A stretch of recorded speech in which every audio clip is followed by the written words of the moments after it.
டெல்லி தனியார் மருத்துவமனையில் மூளை அறுவை சிகிச்சை மேற்கொண்டு விமானம் மூலம் கோவை திரும்பிய ஈஷா யோகா மைய நிறுவனர் சத்குருவிற்கு கோவை விமான நிலையத்தில் ஏராளமான மக்கள் திரண்டு கையில் விளக்கேந்தியும் கண்ணீர் சிந்தியும் வரவேற்பு அளித்தனர்.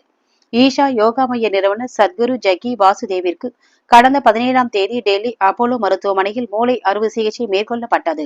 இதைத் தொடர்ந்து மருத்துவமனையில் 10 நாள் சிகிச்சையில் இருந்த அவர் கடந்த 27ஆம் தேதி டிஸ்சார்ஜ் செய்யப்பட்டார். பின்னர் 4 நாட்கள் டெல்லியில் மருத்துவர்களின் கண்காணிப்பில் இருந்த சத்குரு இன்று பிற்பகல் டெல்லியிலிருந்து விமானம் மூலம் கோவை வந்தடைந்தார். முன்னதாக கோவை விமான நிலையத்தில் திரண்ட ஈஷா தன்னார்வலர்கள், விவசாய அமைப்பினர் மற்றும் பொதுமக்கள் சத்குருவிற்கு உற்சாக வரவேற்பு அளித்தனர்.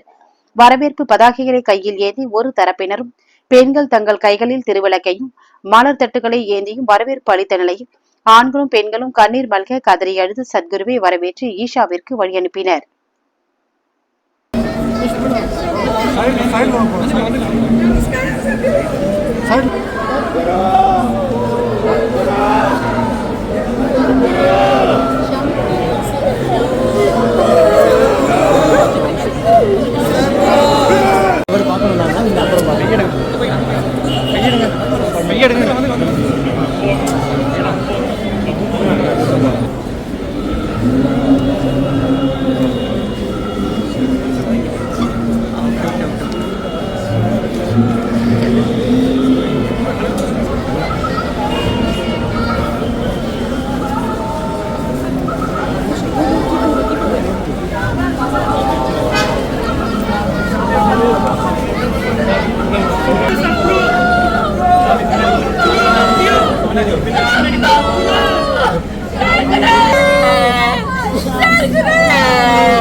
யாருமே பேரிகேடை புஷ் பண்ண வேண்டாம்.